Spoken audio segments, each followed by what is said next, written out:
Chapter 2, St Serf and His Successors. Dr. Aeneas Mackay does not think the Picts of Fife were reached, or at least were not largely influenced by Ninian. They were distinct from the southern Picts, and the chief agent of their conversion was a remarkable Christian teacher known as St Serf. The parentage of St Serf, says Dr. Mackay, is not known. One legend makes him son of a Canaanite king and Arab princess, and relates that before came to Scotland he was pope for 7 years, at a date in the 6th century when we know there was no such pope. Another legend calls him an Israelite, and a third, in a tract on the mothers of the saints, gives him an Irish mother, which is probably due to its author having himself been an Irish Celt. His name of Serf, or Latin Servantes, may indicate no more than that he was a servant of God, like the Culdees, whose name has a similar meaning. The serf was the friend and associate, or, as he is otherwise described, a suffragan of Palladius, and his chief interest for us is that he founded a church and religious settlement in Curis, from which it may be presumed that the Culdee establishment at Dunfermline, which Queen Margaret found in existence when she came here in the 11th century, had its origin. It was a Pictish race, writes the authority already quoted, and it was a king who gave the island St Serf and Loch Leven to the Culdee. Nothing is more certain than the fact that the Picts in Fife, as elsewhere, became Christians. Nothing is more singular than the fact that, having become Christians, they have left so little record of their history and such meagre vestiges even of their language. Of St Serf himself, however, many memorials survive, in names of churches and walls and bridges in the country lying between the Ochils and the Forth, and in an old poem in which he is represented as having a controversy with Satan and putting the temper to rout. Not the least notable of these memorials is a legend which tells how he became the adopted father of St Mungo. Certainly, whoever first told that story must have been tolerably familiar with the considerable portions of the sacred writings. As with the British King Arthur, the account of the advent of Mungo reflects not a little of the mystery of the virgin birth. Like the British Arthur and the infant Jesus, Mungo is a royal personage. The angelic music which Serf heard and which guided him to the shore, where the helpless babe and mother were lying, recalls the song that filled the plains of Bethlehem, and the visit of the shepherds to the inn where they found the babe lying in a manger. In Serf's partiality for Mungo, when he took his place among the other students at Culross, who hated him because of their master's especial regard for him, we have an echo of the touching biblical story of Joseph and his brethren. Biblical inspiration is also seen in Mungo's departure from Curis in answer to a divine call. When the Abraham-like fidelity, he went out not knowing whither he went, just as the latter part of the journey south of the Forth, westwards, made in a cart drawn by oxen, which of their own accord made straight for Glasgow, suggests the dispatch of the ark by the lords of the Philistines in a new cart drawn by two mulch kine. Of course, many of the legends associated with the lives of the Roman Catholic saints were invented and written many years after the date of the supposed miraculous occurrences, but the record and the preservation of the story land much that is written, whether authentic or fictitious, regarding the works of St Serf and St Mungo, point to the existence of a comparatively early age of a belief in the adoption and the observance of the Christian faith in Scotland, long before the religious revival promoted by Columba, and even before Patrick himself, born near the present Kirkpatrick in Dumbartonshire, and given to Ireland the purer faith and the higher religious devotion which came back to us from Ireland through the teaching and work of the great Irish missionary saint. Columba, cooperating for some time with his contemporary, Mungo, entered into and enlarged the labours of Mungo and Serf as Christian teachers of Scotland and as self-denying, earnest-minded and stout-hearted servants of God, or Culdee. As has already been shown, the church had a certain Roman connection. Ninian was a pope made bishop, and Serf was at the beginning of his great career subordinate to Palladius.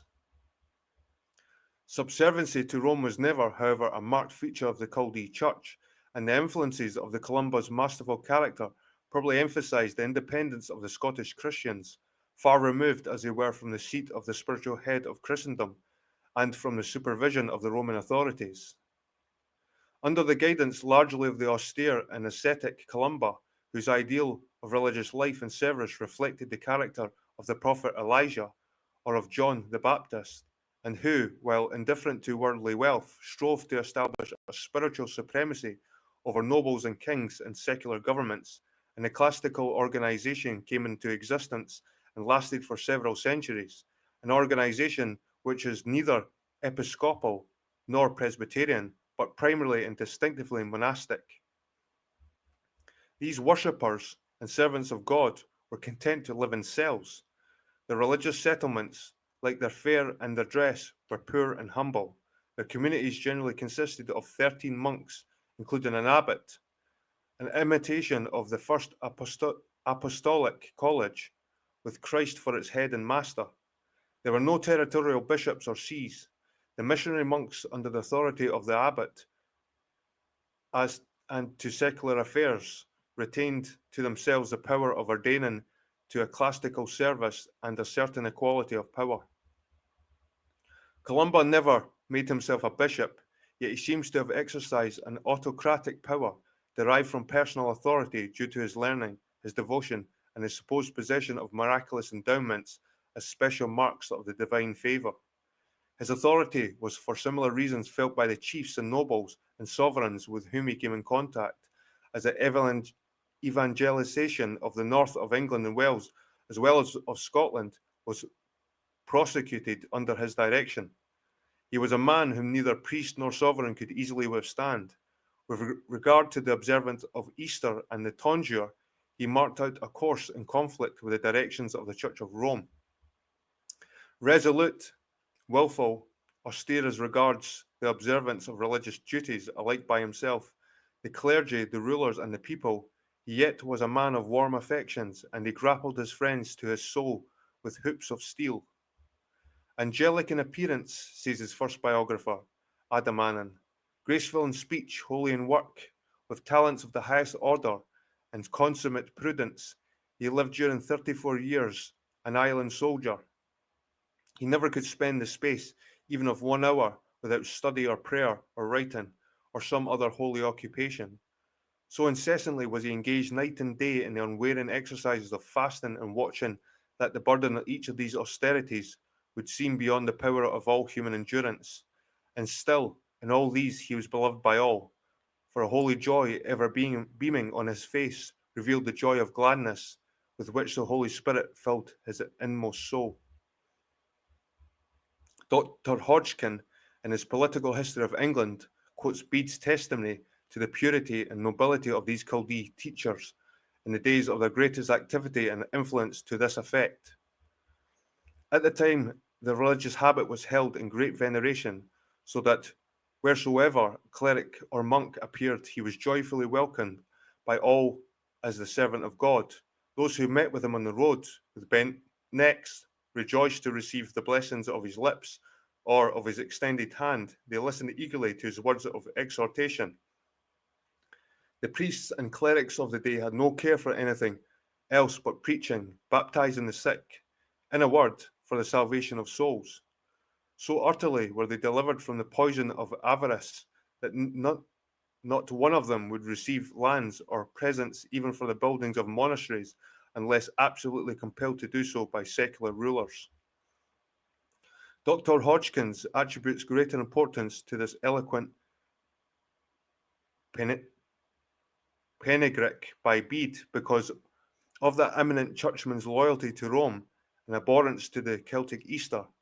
Bede, he adds, hints at the degeneracy of his own times and seems to mourn that more of the spirit of Iona had not lingered in the Anglican Church. In Columba, Aidan, Coleman, and their disciples, we seem to see something of the absolute indifference to wealth, that kinship to nature and her children, the almost passionate love for poverty and the poor, which 6 centuries later was to shed a halo around the heads of Francis of Assisi. An Oxford teacher of history was lately differentiated the two churches. Thus, the Roman Church gave us law, The Celtic or Culdee church gave us love.